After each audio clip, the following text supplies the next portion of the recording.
자, 노력보다 뛰어난 천재는 없다. 게을러 빠진 사람은 뭘 해도 성공 못해요. 그럼 뭐가 게을러 빠진 것인가는 차차 알아야 돼. 자, 다음. 애터미는 빅 비즈니스입니다. 지금 글로벌로 나가고 있죠. 계속 글로벌로 나갈 겁니다. 나가는데 상한선을 5천만 원으로 뒀기 때문에 월 5천만 원을 버는 비즈니스가 스몰 비즈니스가 아니에요. 빅 비즈니스. 빅 비즈니스인데 왜 우습게 생각하느냐? 공짜로 하니까 공짜로 하니까 그래요. 공짜라고 해서 귀한 것이 아닌 것이 아니에요. 지금 숨을 쉬고 계시잖아. 이 공기 얼마예요 이거? 공짜잖아요. 공짜예요. 5분만 숨 안 쉬어봐요. 돌아가셔. 그렇게 중요해. 햇빛 공짜잖아요. 공짜가 중요한 것이 공짜라고 해서 중요하지 않다. 그 등식은 성립하지 않아요. 그러니까 세상에 생각해 보세요. 월 5천만 원을 번 비즈니스 이걸 하려면 죽기 하면 까무라치기로 해야 돼요. 애터미는 객관적 조건이 성공할 수 있도록 되어 있는데 40%가 성공을 해요. 내가 40%에 들어갈지 60%에 들어갈지는 everything is up to you. 모든 건 자신에게 달려 있어요. 자신에게 달려 있어요. 그렇게 해야, 그렇게 하면 성공할 수가 있어요. 자, 다음. 자, 이거 손자병법에 있는 이야기입니다. 손자병법. 승평. 여기서 병 군대예요. 이기는 군대는 이겨놓고 싸움을 시작한다. 이겨놓고 싸움을 시작. 지는 군대는 싸워보고 이기는지 지는지 본다 그 말이에요. 그 말 무슨 말이에요? 비즈니스를 시작할 때 내가 충분한 자본을 갖추고 있으면 이겨놓고 시작하는 거예요. 이겨놓고 시작해도 100% 이긴다는 보장이 없어요. 근데 이길지 질지 모르는 싸움을 시작해놓고 이기기를 기대한다? 그건 넌센스입니다. 넌센스예요. 바로 자본의 양과 질이 생산성을 결정하고 생산성에 따라 소득이 결정됩니다. 생산성이 낮은데 높은 소득 기대할 수 없어요. 반드시 생산성이 있어야 돼. 이건 옳고 그름의 문제가 아닙니다. 팩트, 사실이에요. 사실. 우리는 자본주의 시장경제 체제이기 때문에 자본을 갖지 못한 자는 자본을 가진 자에게 대항할 수 없습니다. 대항할 수 없어요. 자, 자본 축적을 위한 전제 조건. 전제 조건은 뭐냐? 신사숙녀. 애터미에서 정의하는 신사숙녀는 건전한 상식을 가진 민주시민이에요. 건전한 상식이에요. 왜 그러냐 하면은 건전한 상식을 가지고 있어야 겸손해지고 귀를 열고 새로운 지식과 정보를 받아들여. 그러니까 여기서 나도 안다고 생각하지 마시고 새로운 정보를 계속 받아들이셔야 돼요. 그러면 점점 머리가 좋아져.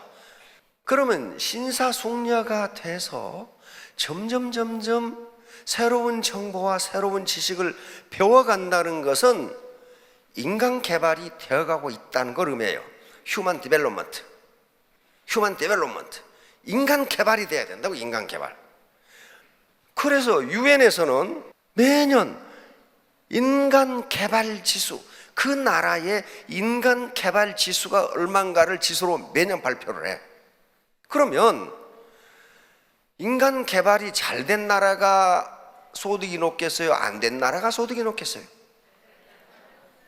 어이, 어떻게 공부도 안 하시면 정확하게 안 해?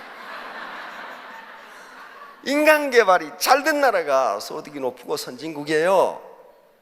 그러면 우리나라에서 인간 개발이 잘 된 사람과 안 된 사람, 누가 소득이 높겠어요? 당연히 그래요. 이건 국제 통계입니다. 유엔 통계예요. 자, 인간 개발 지수가 가장 높은 나라가 어떤 나라예요? 노르웨이 949. 1.0 만점에 949. 소득 어때요? 높죠? 자, 싱가포르 소득이 어때요? 높죠?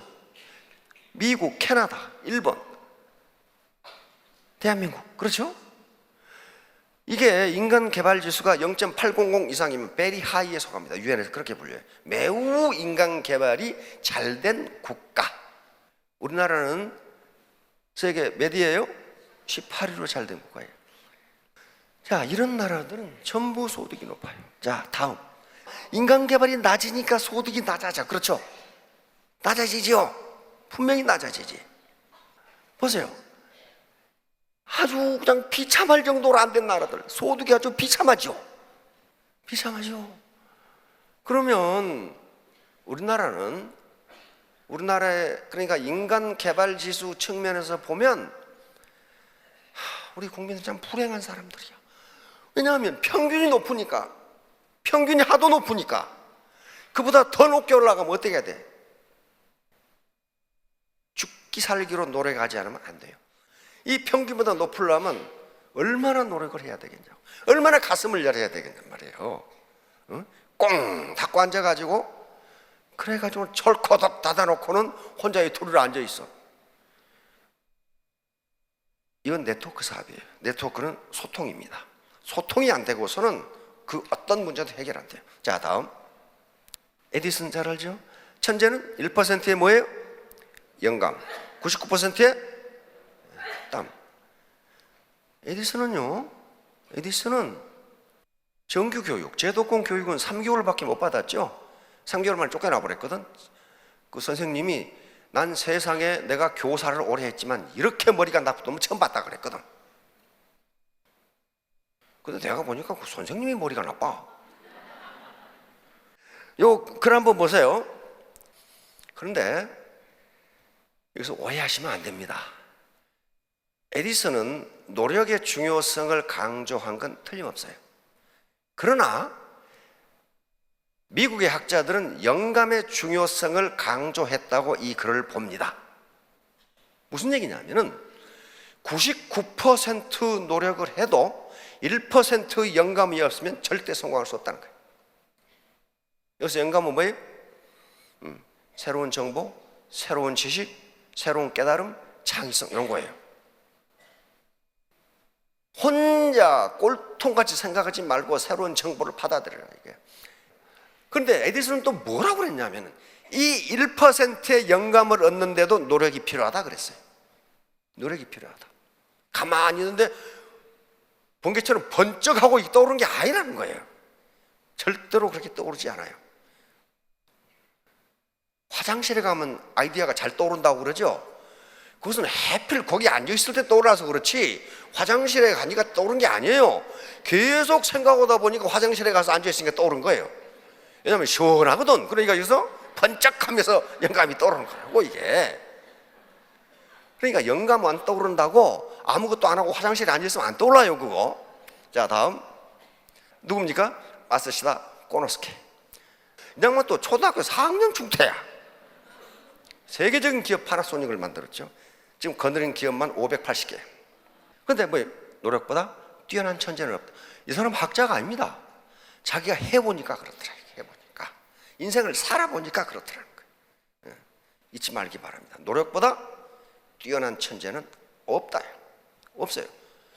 그런데 누구를 천재라고 부르느냐? 노력을 천재적으로 하는 사람을 천재라고 불러요.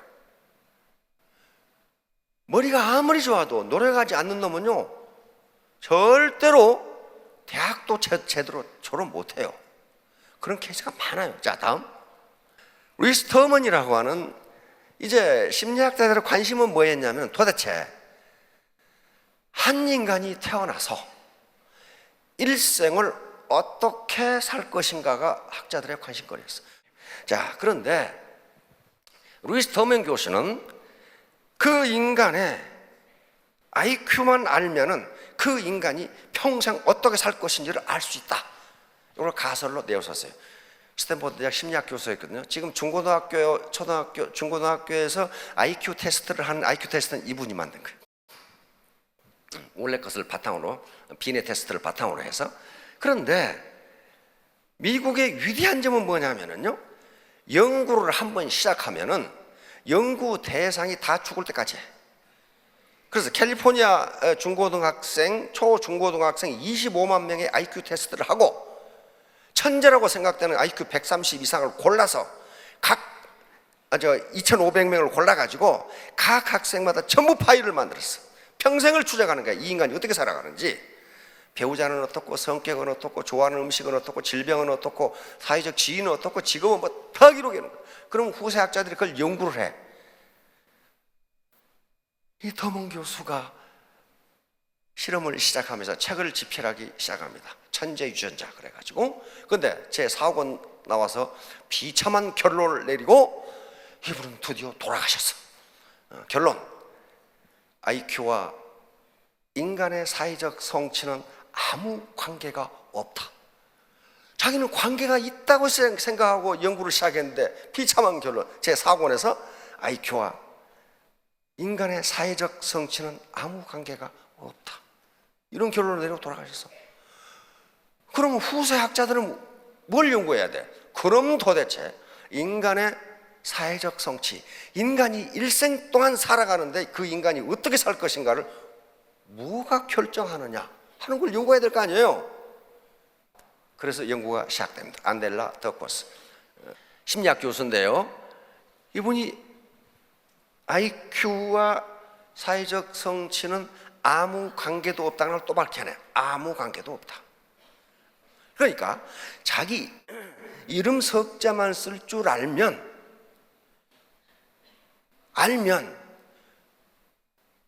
IQ가 81만 돼도 IQ와 사회적 성취, 사회적 성공과는 관계가 없다예요. 그럼 뭐냐? 결론은 그릿이에요. 그릿은 열정과 끈기입니다. 열정과 끈기. 열정 앤드 끈기. 그러니까 덕호 박사 연설에서 그렇게 이야기합니다. 인생을 끝까지 물고 늘어져라. 그럼 당신은 성공한다. 그래서 끝까지 물고 늘어져라. 근데 물고 늘어진 사람은 반드시 성공해요. 반드시. 물고 있다가 이빨 아프다가 놔버리면 실패. 에? 자, 왜 천재들이 노력의 천재인가를 봅시다. 하버드 대학은 아이비리그 대학으로 세계 최고 대학입니다. 그렇죠? 세계 최고 천재들이 모인 대학이에요. 그러면 이 친구들이 도서관에 해놓은 낙서가 있어요. 근데 청소부가 그 낙서를 지우려고 보니까 말이 너무 좋아. 안 지웠어. 그리고 잊어버리고 있는데 교무처장이, 그 당시만 해도 옛날만 해도 이 신분제가 있었기 때문에 교무처장이 청소 검열을 하는데, 아니 도서관에 낙서가 하나도 안 지워졌어. 청소한 놈이 안 지웠어. 깜짝 놀라서 지우려고 그러니까 그 교수가 하는 말이 지우지 마세요. 이 친구들이 미국의 지도자가 되고 세계적인 지도자가 되면은 그 낙서는 명언이 될 겁니다. 역시 하버드 대학 교수답죠. 뭐라고 했는지 봅시다. 지금 잠을 자면 꿈을 꾸지만 지금 공부하면 꿈을 이룬다. 그 꿈을 꾸시려면 주무셔도 돼. 주무셔도 된다고. 자, 그 다음에 내가 헛되이 보낸 오늘은 어제 죽으니까 갈망하던 내일이다. 이건 로마의 유명한 시인이 한 말입니다. 이걸 적어놨어요. 공부할 때의 고통은 잠깐이지만 못 배운 고통은 평생이다. 다시 말하면 애터미 사업을 할 때에 속 틀어지는 건 잠깐이지만 평생 가난하게 살면 평생 고생한다. 공부는 시간이 부족한 것이 아니라 노력이 부족한 것이다. 이게 천재들이 하는 소리예요. 지금 흘린 침은 내일 흘릴 눈물이다. 침 질질 흘리며 조는 사람 있죠, 이게. 하버드 대학 도서관에 있는 낙서예요. 자, 다음 보세요. 오늘 걷지 않으면 내일 어떻게 해야 돼? 내일 뛰어야 한다. 걸어야 돼요. 피곤해도 걸어야 돼요. 미래에 투자하는 사람은 현실에 충실하는 사람이다. 아이고 내일부터 잘해야지. 잘못하면 내일 또 잘못해. 쑥 하다가 불가능이란 노력하지 않는 자의 변명이다. 이게 바보들이 한 소리가 아니에요. 세계 최고 천재들이 하는 소리예요. 지금 맨 마지막은 여학생이 쏘는 것 같아. 1시간 더 공부하면 남편 얼굴이 바뀐다. 에? 내 남편이 건달이 될 것인지 이게 변호사가 될 것인지는 자, 이겁니다. 노력이에요. 노력. 천재는 머리가 좋아 천재가 아니고 노력의 천재라는 거예요. 자, 다음 김정희 선생 아시죠? 추사체를 완성한 정말 세계적인 명필이었어요. 근데 추사가 어떻게 그렇게 경천동지할 글씨를 쓸 수 있었던가 하는 거예요. 자, 여기 권돈이라는 자기 철치한 친구가 학자가 있습니다. 여기 보낸 편지에 이런 말이 있어.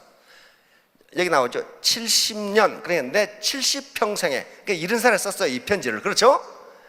마천십연 돌벼루 10개를 구멍을 냈고 먹으로 돌벼루를 갈아서 그게 10개의 구멍을 날 정도면 글씨를 얼마나 썼겠느냐 말이에요. 독진천호, 독자는 대머리 독자입니다. 붓 천자루가 몽당붓이 되도록 내가 글씨를 썼다 말이에요. 이만큼 치열하게, 아주 치열하게 쓴 거예요. 먹을 갈아서 돌벼루에 구멍이 10개가 났단 말이에요. 그러면 글씨를 얼마나 썼냔 말이에요. 붓 천자루가 몽당붓이 되도록 글씨를 썼다. 자기 친구에게 보낸 편지예요. 이 편지가 남아있어 지금. 자, 다음.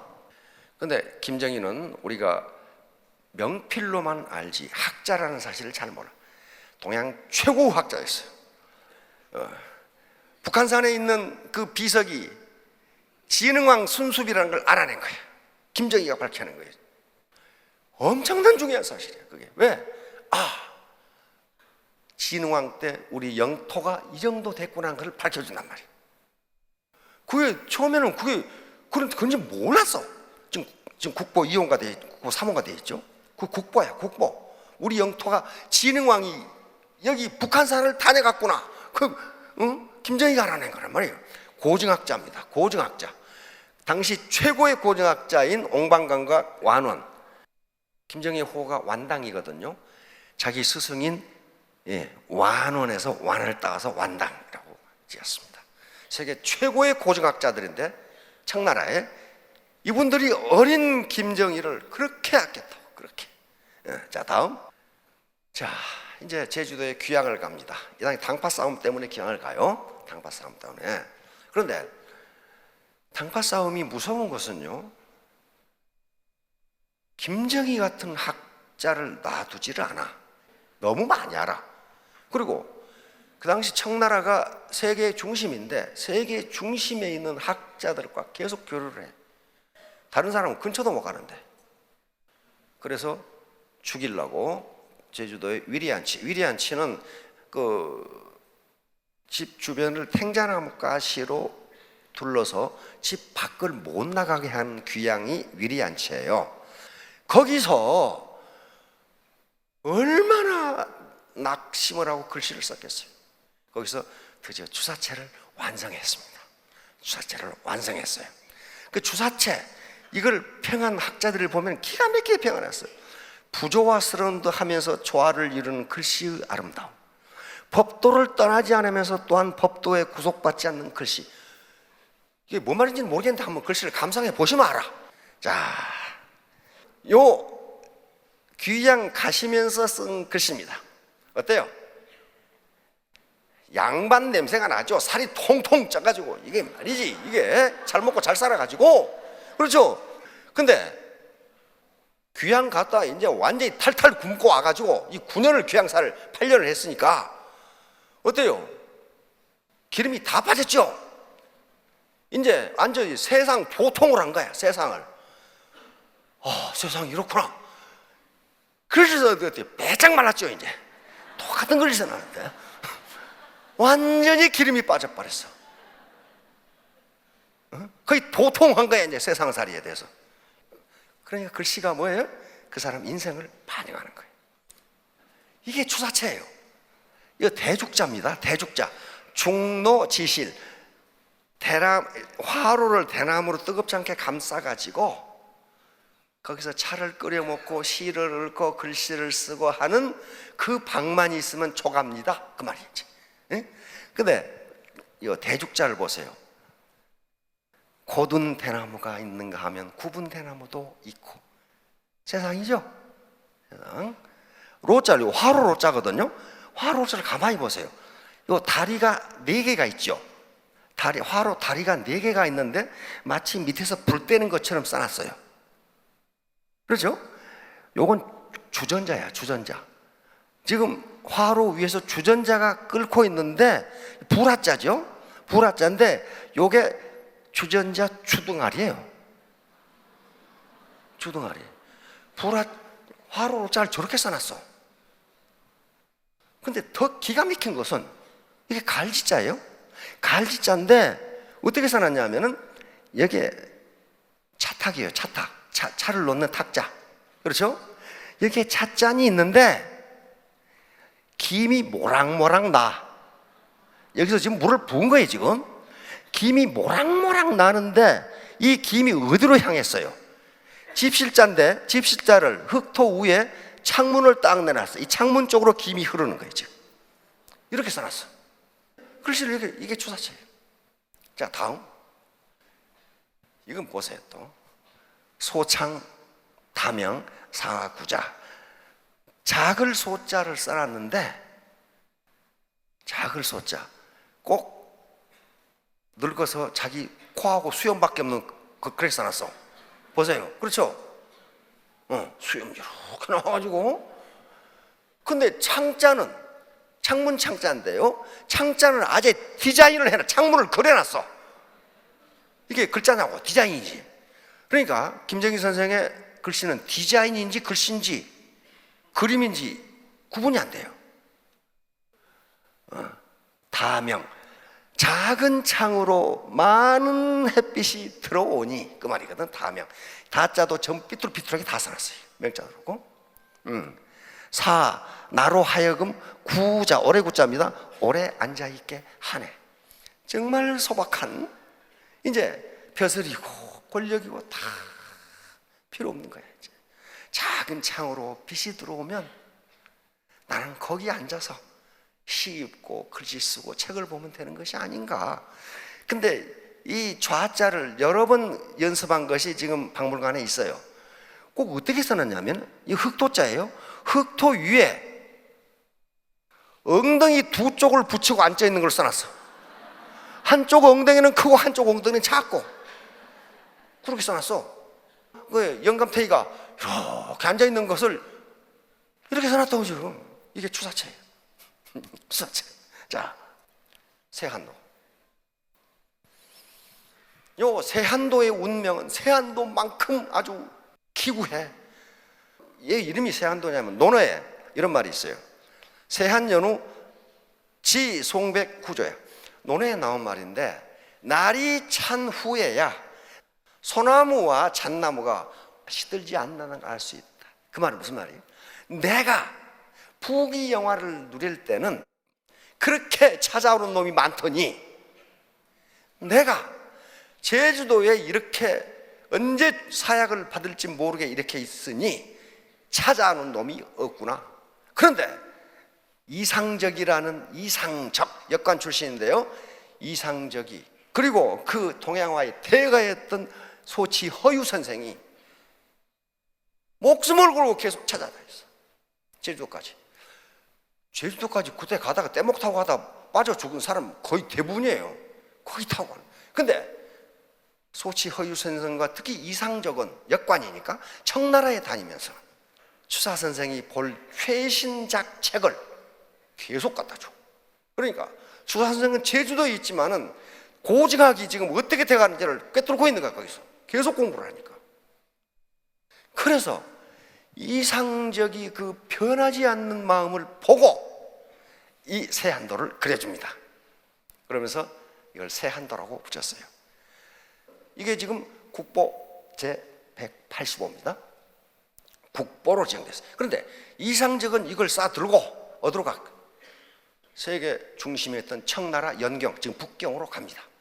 청나라의 기라성 같은 학자들이 이 그림을 보고 깜짝 놀래가지고 이 뒤에다가 계속 시문을 붙여, 시를.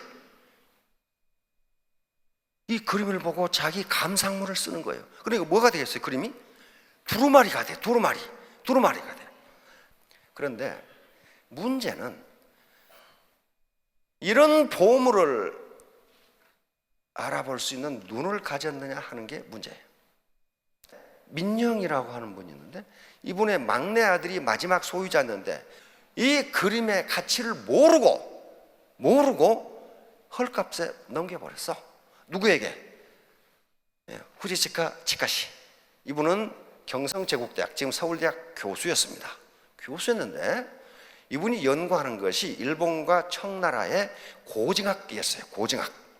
고증학인데 그걸 연구하다가 깜짝 놀랐어. 김정일을 모르고서는 고증학을 알 수 없다는 거예요. 김정일 최고의 고증학자예요. 동양 최고의 고증학자였어요. 학자였으니까.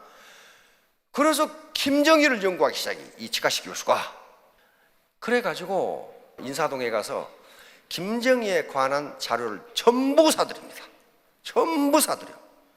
그 중에 세한도가 들어있었어. 세한도가 들어있었어. 근데 일본인이 세한도를 가져갔다는 것을 안 사람이 요 누구냐 하면은 조선 후기에 추사 이후에 최고의 서예가였던 손재영 선생이 알았어. 아니, 추사의 세한도를 치카시가 가져갔다고? 그래서 서울대학으로 찾아갔어. 경성제국대학으로. 존말 할 때 그거 내놓으라고 그랬어. 존말로 할 때 지금 내놓. 왜? 이 당시에 손재영 선생은 엄청난 부자였습니다. 지주에서 돈을 달란트로 줄 테니까 그 세한도 내놓으라고. 그러니까 어때요? 그걸 팔아먹은 놈하고 손재영 선생하고는 천양지차죠. 그 가치를 알아본 거란 말이에요. 알아봐. 그런데 치카시가 정년 퇴임을 하고 일본으로 가버렸어. 그 그림을 가지고 가버렸어. 그림을 가지고 동경으로 가버렸어. 그리고 추사에 가는 자료를 모아가지고 일본으로 가버렸어. 손재영 선생은 쫓아가서 매일 아침 인사를 다니면서 내놓으라 이게야. 지금 내 돈을 얼마든지 줄 테니까 내놓으라 이게야. 그 그림 치카시는 못 내놓는다 이거야. 내가 죽을 때 우리 아들에게 조선에 넘겨주라고 유언을 하고 죽을 테니 그때 와서 찾아가라 그랬단 말이야. 그러니까 손재영 선생 안 된다 이거야. 지금 내놓으라 이거야. 지금. 그래 놓고는 아예 치카시 옆에다가 새빵을 넣어놓고 계속 날마다 다녀. 날마다 그 집 가서 마당 쓸고 그 내놓으라 이거야. 존말할 때.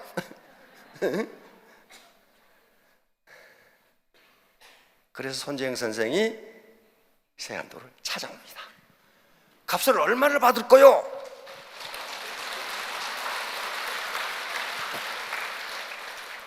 치카시는 역시 학자입니다.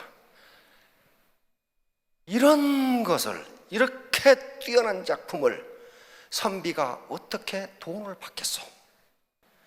그냥 드릴 테니 당신들 보관이나 잘하세요. 이렇게 그냥 준 거예요. 어떻게 선비가 이런 거작을 돈을 받고 팔겠소? 드릴 테니 보관이나 잘하세요. 이렇게 된 거야. 그러니까 이 손재영 선생은 즉각 그걸 가지고 와서 누구한테 갔냐 하면은 애국지사, 독립지사 오세창 선생한테 갑니다. 오세창 선생이 이 그림을 보고 조선의 국보일세, 그건 뒤에다 다시 배광기를 그림 감상 써준 거야.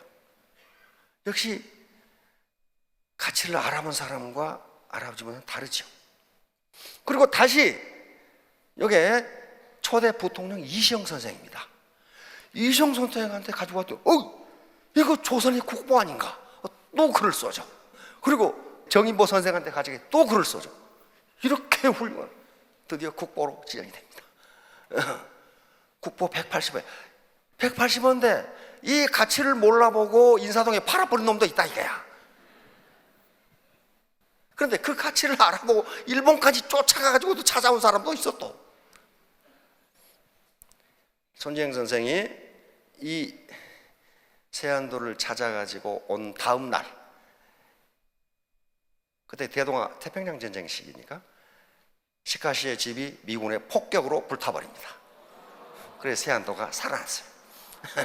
우리 국보가 살아났다.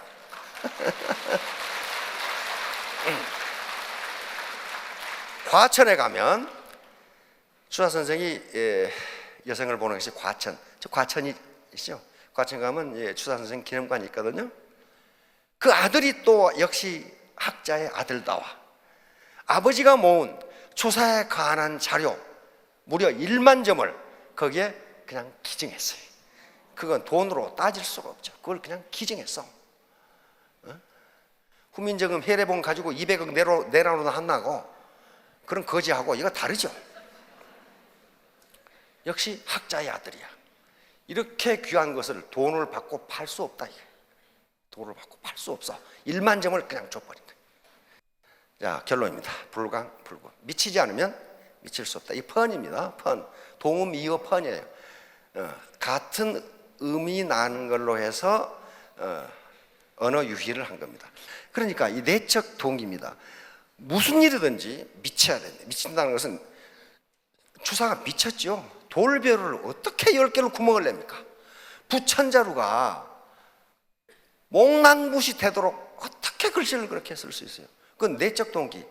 그 자체에서 기쁨을 얻지 못하면요, 절대로 저렇게 할 수 없어요. 따라서 애터미 사업에 성공하는 것도 내적 동기가 필요합니다.